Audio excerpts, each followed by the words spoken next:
Assalamualaikum warahmatullahi wabarakatuh. Saya Anita Anggreni dari Prodi PGSD Universitas Muhammadiyah Tangerang, kelas 2E. Saya akan menjelaskan tentang agama-agama yang ada di Indonesia. Jangan lupa disimak videonya. Saat ini Indonesia hanya mengakui 6 agama. Di luar agama-agama itu hanya dianggap aliran kepercayaan saja, termasuk agama lokal. Padahal pernah ada 245 agama lokal di Indonesia. Karena tidak diakuinya agama lokal, muncul anggapan bahwa orang Indonesia tidak beragama sebelum abad pertama. Menurut Kutra Djadiningrat dalam bukunya Kebudayaan dan Pengembangan, istilah agama digunakan untuk menyebut 6 agama yang diakui resmi oleh negara, seperti Islam, Katolik, Protestan, Hindu, Buddha, dan Konghucu. Sedangkan semua sistem keyakinan yang tidak atau belum diakui secara resmi disebut religi atau agama.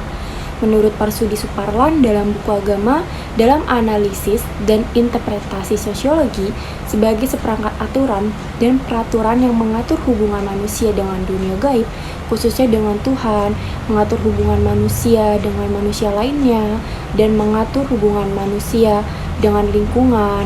Secara khusus, agama didefinisikan sebagai suatu sistem keyakinan yang dianut dan tindakan-tindakan yang diwujudkan oleh suatu kelompok atau masyarakat dalam menginterpretasi dan memberi tanggapan terhadap apa yang dirasakan dan diyakini sebagai yang gaib dan suci.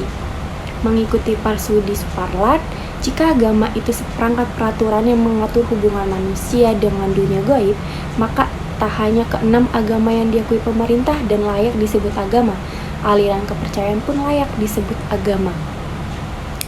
Dan agama Konghucu tak jauh beda nasibnya dengan agama lokal, tak diakui oleh Orde Baru. Orang-orang Tionghoa yang menganut Konghucu pun tak berdaya. Tak heran banyak orang Tionghoa beragama Kristen, Katolik, atau Buddha di masa Orde Baru. Mereka yang menganut Konghucu seharusnya beribadah di Klaten, namun karena penganutnya menulis Buddha dalam kolom agama di KTP, kelentengnya pun beralih fungsi seperti vihara. Setelah Konghucu diakui lagi sebagai agama berdasarkan keputusan Presiden nomor 6 tahun 2000 di masa-masa Presiden Ki Haji Abdurrahman Wahid alias Gus Dur, kelenteng pun diramaikan lagi oleh penganut Konghucu. Namun kelenteng setelah Orde Baru tak hanya menampung Konghucu saja, tapi juga menganut kepercayaan Loedze dan sebagai memeluk agama Buddha. Kelenteng bisa digunakan untuk ibadah 3 agama. Hindu diyakini termasuk pada abad pertama Masehi, tak lama disusul Buddha. Islam sendiri masuk kira-kira seabad setelah wafatnya Nabi Muhammad SAW. Di abad ke-7, sudah ada kerajaan Islam Perlak di Aceh, lalu agama Kristen masuk bersama orang-orang Eropa ke Indonesia. Konghucu tentu masuk bersama para pedagang dan imigran dari daratan Tiongkok ke Indonesia. Sebelum kedatangan agama-agama di luar, dalam buku sejarah di sekolah hanya disebutkan aliran kepercayaan seperti animisme dan dinamisme saja. Buku pelajaran sejarah yang beredar di sekolah tak menyebut dengan jelas agama-agama asli Indonesia. Padahal ada banyak agama asli Indonesia sebelum masuknya agama-agama dari luar. Ada kemeringan sebelum agama Kristen dan Islam masuk ke Kalimantan. Agama ini dianut orang-orang Dayak, Sunda Wiwitan, dan Buhun juga tumbuh di daerah berlatar.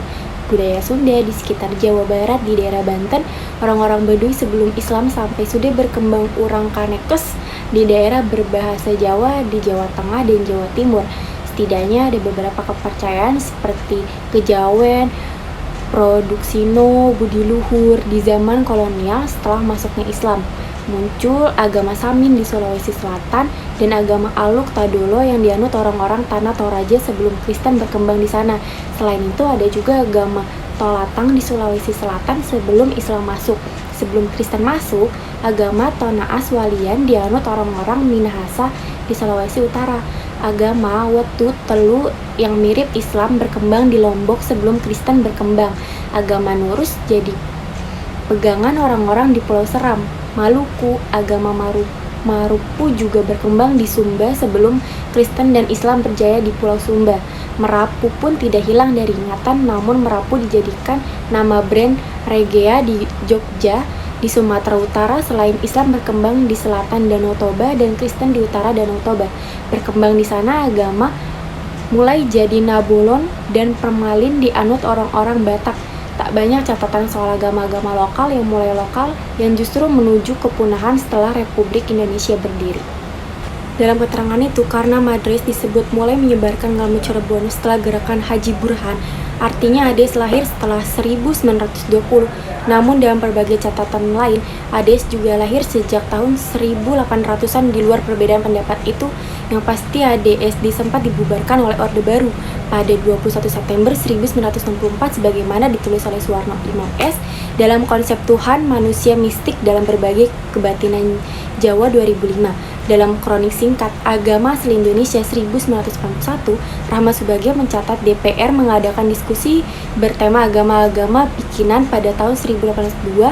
Dalam diskusi itu, Departemen Agama mengusulkan pelarangan terhadap semua agama yang tidak memenuhi definisi yang telah ditentukan negara, misalnya agama yang tidak memiliki nabi, kitab suci, dan tidak tersebar di luar Indonesia. Usulan ini ditarik kembali, namun sampai 1971 sebanyak 167 aliran kebatinan telah dilarang oleh Jaksa Agung sampai MK mengizinkan pengisi kolom agama dalam KTP bagi para penganut aliran kepercayaan pun. Persoal diskriminasi terhadap golongan ini belum benar-benar berakhir. Pada tahun 1405, Peraturan Rakyat Marhen Indonesia Permai didirikan organisasi yang bergerak secara politik dan sosial ini menjadi wadah mistik kaum abangan. Salah satu hasil penelitian Clifford Geertz yang terhubung dalam agama Jawa, abangan santri, priyayi, dan kebudayaan Jawa 2014 mencatat menurut pemeluknya Permai didasarkan pada ilmu asli murni, yakni bersandar pada kepercayaan Jawa asli sebelum mempengaruhi tambah-tambahan dari Hindu dan Islam. Menurut salah seorang pemeluk Permai, setiap golongan atau kelompok punya ilmu masing-masing. Ia menyebutkan bahwa orang Barat, orang Islam, dan orang Jawa punya ilmu sendiri-sendiri. Sulitnya orang Indonesia selalu mencoba menjadi orang Hindu, Arab, atau Belanda daripada menjadi orang Indonesia. Sekarang setelah kita merdeka, kita harus menggali filsafat nenek moyang kita, membuang jauh-jauh semua ilmu asing itu. Ungkap si penganut sebagai ditulis Geertz, para penganut kepercayaan adalah gerakan yang tengah menghadapi transisi zaman, tapi tidak melarikan diri ke masa lampau, alih-alih menjawab tantangan sekularisme, materialisme, dan rasionalisme dengan menggali tradisi-tradisi leluhur. Gerakan ini adalah protes perlawanan kekosongan hidup dan kepalsuan jiwa. Cukup sekian yang bisa saya sampaikan. Kurang lebihnya mohon maaf. Wabillahi taufiq wal hidayah. Wassalamualaikum warahmatullahi wabarakatuh.